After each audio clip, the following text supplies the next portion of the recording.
Good morning, Paul. Good morning. How do you do? Nice to meet you. Nice to meet you too. It's quite a nice district here. Where are we exactly? We're now in an area called Shepherd's Bush, Yeah. which is in the heart of West London, which is the area in which my association first started Yeah. over 40 years ago. Do you have many social housing like that in this kind of district? Yes, we do. I mean, this is an earlier example of what we built back in the 1970s.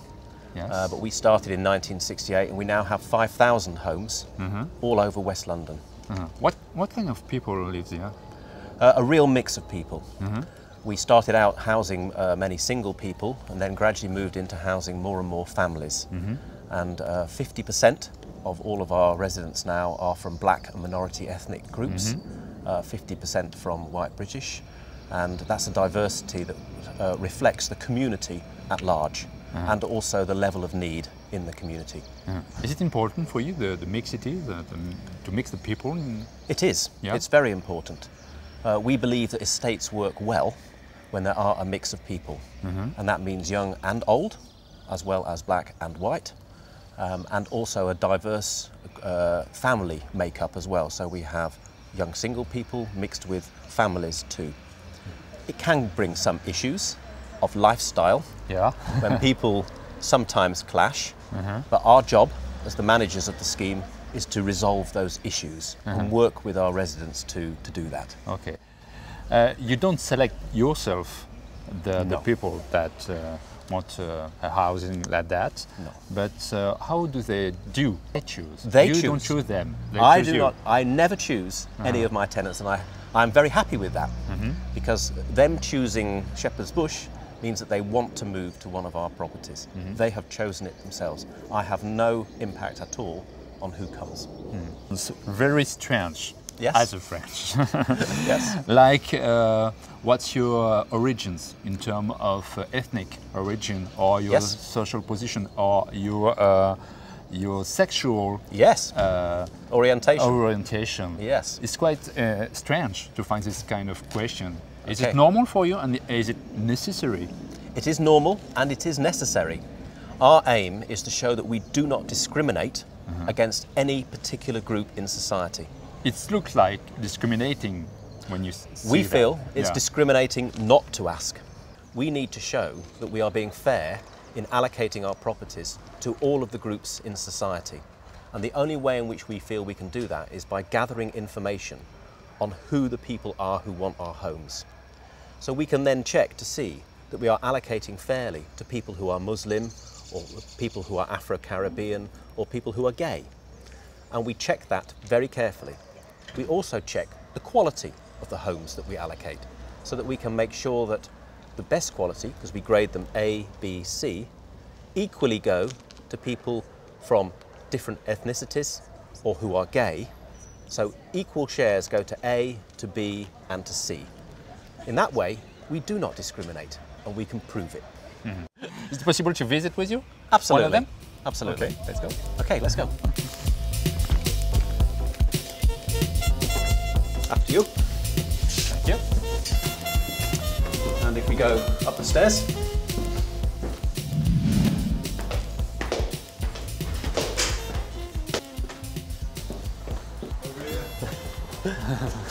And this is Leroy. Hi, Leroy. Hi. Nice to meet you. And you? How do you do? Fine. You live here for a long time now, or? Lived here for 5 years now. 5 years. Oh. I saw the form. We talk about that with Paul. It's strange because you have to explain what your ethnic origin and what your religion orientation, your sexual orientation. Is it normal for you? It's not a problem to give this kind of information? No, not really. We have that information's asked for on many forms in many other situations. It's not something you're concerned about. We do have the ability not to answer those questions. You don't have to answer those. Yeah. And is it important for you because it's that helps you to manage and to know the needs of your tenants? It is. It's very important, particularly when we're looking at things like disability. Because we offer a lot of different services for people who have disabilities, we need to know who those tenants are. So we can then target sending them information about our services, and we know that who they are, and we can go to them and say, you haven't taken up this particular service that we offer. In the same way, we need to understand if we are actually providing the right services for people of, say, the Muslim faith. They often have different requirements in terms of their bathrooms, and we need to understand their particular needs so that we can change their bathrooms to suit their particular cultural needs. Okay. And do you have clearly aims, goals, or I don't know, orientation, or in terms of not quotas, but The targets? targets of percentages of I don't know, black people or Muslim or I don't know. Do you have this kind of thing? We operate targets to try and meet the needs of those particular groups. So the government will provide us with statistics that say that 50% of the people who are in housing need, for instance, come from black and minority ethnic groups. Our aim is then to meet the needs so we can show that 50% of our people come from those particular groups as well. So we are not doing this specifically to set a quota, but as targets. And we monitor on a regular basis the people who come through and who are allocated our properties to make sure we hit those targets.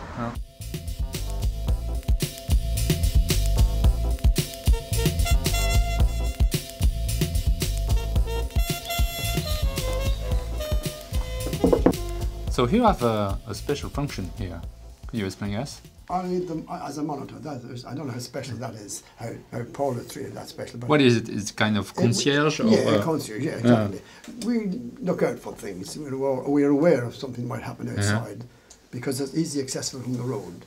So anything can happen at night time or something like that. So we're aware of that.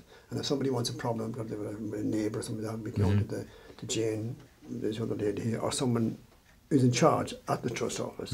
You know, this sort of thing. It's just it's sort of a communication between the tenant and the trust itself. In this third of the board, there is also diversity. There is, yes. We want to make sure that the tenants who are on our board also reflect the diversity of all of our tenants outside. So we have the same mix of men and women, black and white people on the board. Okay. So Paul, just before leaving, I think you know a little bit the French organization. Yes. Do you have an advice to give us? Okay. Well, I would say listen to your customers. First of all, treat them as customers, perhaps, and then listen to what they have to say and try and overcome any barriers that might be in the way of hearing that communication from them. At first, it will be difficult because they will say things you will not want to hear. But then when you get over that, which will take some time, you will then begin to work with them as a partnership and not as people coming from different planets. Thank you. Thank you.